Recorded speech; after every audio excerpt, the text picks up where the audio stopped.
नमस्कार दोस्तों, Gurukul GS point पे आपका स्वागत है। दोस्तों, उत्तर प्रदेश पुलिस कांस्टेबल का री एग्जाम चल रहा है। आज है 25 तारीख और 25 तारीख को भी आज उत्तर प्रदेश पुलिस का एग्जाम है। दोस्तों, द्वितीय पाली का भी एग्जाम क्लियर हो चुका है और एग्जाम क्लियर होने के बाद जो मैंने पेपर देखे तो बहुत ही अच्छे इसके क्वेश्चन आए थे। जी हाँ दोस्तों, क्वेश्चन बहुत ही अच्छे पूछे जा रहे हैं। मैंने 23-24 तारीख के भी जो पेपर थे उसको देखा था, बहुत ही अच्छे क्वेश्चन पूछे जा रहे हैं। जो लोग सही से तैयारी किए होंगे उनका एग्जाम निकलना पक्का है। तो दोस्तों, जीएस और हिंदी के क्वेश्चन मैं आपके लिए लाया हूँ, आप लोग इसको देखिएगा ताकि आपका अगर एग्जाम 30 और 31 तारीख को है तो आप एक आइडिया लगा सकते हैं कि किस तरह से क्वेश्चन पूछे जा रहे हैं। बहुत ही अच्छे क्वेश्चन पूछे जा रहे हैं। दोस्तों, हम लोग अपने जनरल साइंस के क्वेश्चन को पहले क्लियर करते हैं। हमारा पहला प्रश्न है कि संगमरमर का रासायनिक नाम क्या है। तो दोस्तों, संगमरमर का रासायनिक नाम है कैल्शियम कार्बोनेट। जी हाँ दोस्तों, कैल्शियम कार्बोनेट और रासायनिक सूत्र होगा इसका CaCO3। अगला प्रश्न है कि बिच्छू के जहर में कौन सा अम्ल होता है। तो यह होता है फार्मिक अम्ल। दोस्तों, बिच्छू के जहर में और साथ ही साथ चींटी के जहर में भी फार्मिक अम्ल होता है। अगला आपका प्रश्न है कि मतदाता बनने की न्यूनतम उम्र क्या है। तो मतदाता बनने की न्यूनतम उम्र जो है 18 वर्ष। अगर दोस्तों आपका उम्र 18 वर्ष हो गया है तो आप जो है मतदाता सूची में अपना नाम जुड़वा सकते हैं और आप मतदाता बन सकते हैं। अगला क्वेश्चन है कि सर्वत्र सर्वोत्तम सुरक्षा यह किसका कथन है। तो दोस्तों, सर्वत्र सर्वोत्तम सुरक्षा यह जो है आदर्श वाक्य जो है यह नेशनल सिक्योरिटी गार्ड का है। ठीक है, NSG का आदर्श वाक्य है सर्वत्र सर्वोत्तम सुरक्षा। अगला आपका प्रश्न है कि रेलवे में कुल कितने जोन है। तो रेलवे में कुल जोन की संख्या जो है वह है 18। जी हाँ दोस्तों, 18 रेलवे के कुल जोन है और अगर उसमें कोलकाता मेट्रो को भी जोड़ दिया जाता है तो यह 19 हो जाता है। उत्तर प्रदेश में कुल कितने जिले हैं। तो उत्तर प्रदेश में 75 जिले हैं। मिजोरम की राजधानी क्या है। तो आइजोल। यूएई का पूरा नाम क्या है। तो दोस्तों, यूएई का पूरा नाम होता है यूनाइटेड अरब अमीरात। यूनाइटेड अरब अमीरात यानी कि संयुक्त अरब अमीरात जो है यूएई का पूरा नाम है। क्रिकेट का मक्का किसे कहा जाता है। तो क्रिकेट का मक्का लॉर्ड्स नामक शहर को कहा जा सकता है। जी हाँ दोस्तों, क्रिकेट का मक्का लॉर्ड्स शहर को कहा जाता है क्योंकि क्रिकेट सबसे पहले जो क्रिकेट खेला गया था वह लॉर्ड्स में ही खेला गया था और लॉर्ड्स सिटी कहाँ है। तो यह इंग्लैंड में है।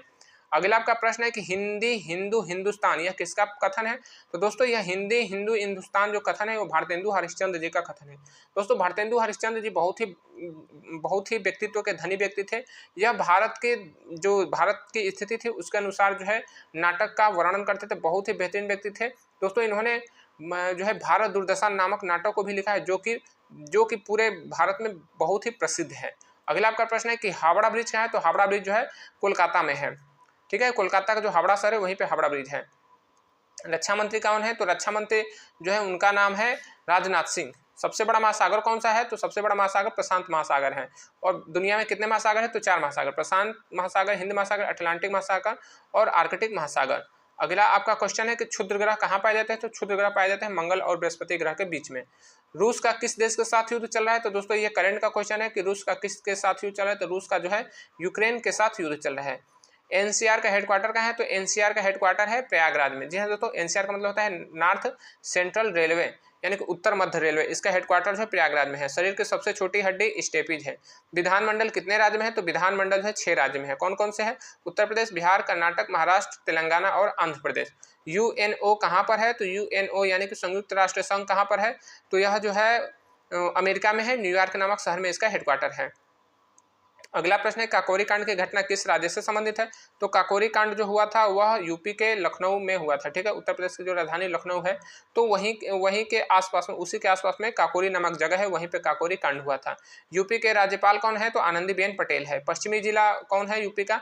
तो उत्तर प्रदेश का सबसे पश्चिमी जिला है शामली है।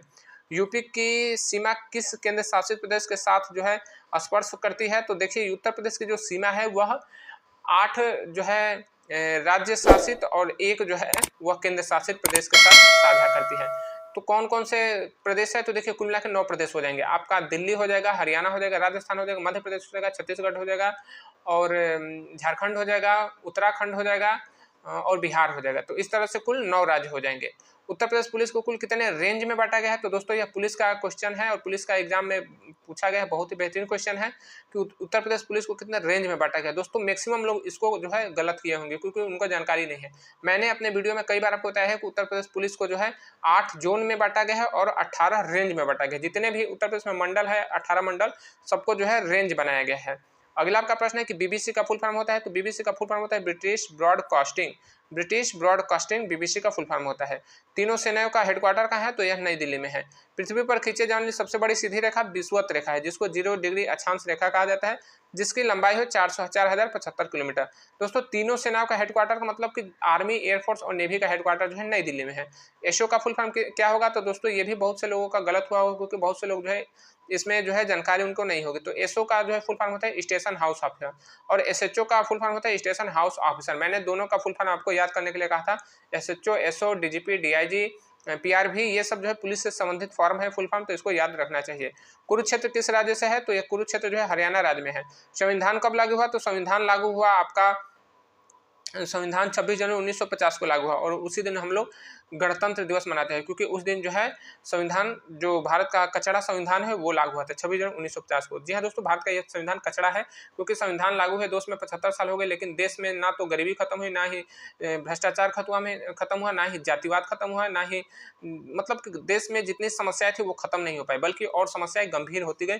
तरक्की केवल वक्त ने किया, तरक्की हमारे देश ने और जो है संविधान की वजह से देश ने नहीं किया। जी हाँ दोस्तों, संविधान में परिवर्तन बहुत ज्यादा होना चाहिए। गांव की व्यवस्थापिका क्या कहलाती है, तो दोस्तों जो गांव की व्यवस्थापिका है वह ग्राम सभा कहलाती है। जी हाँ दोस्तों, गांव की व्यवस्थापिका ग्राम सभा कहलाती है, जबकि गांव की कार्यपालिका जो है ग्राम पंचायत कहलाती है। दोस्तों बहुत ही महत्वपूर्ण क्वेश्चन है, लेकिन बहुत कम लोगों को ये पता है। हिंदी के अब क्वेश्चन प्रारंभ हो रहे हैं। जिसका कोई आधार ना हो उसको क्या कहते हैं, तो वह आधारहीन कहा जाता है, उसको निराधार कहा जाता है। रामचरितमानस की भाषा क्या है, तो इसकी भाषा अवधी है। रामचरितमानस की भाषा अवधी है।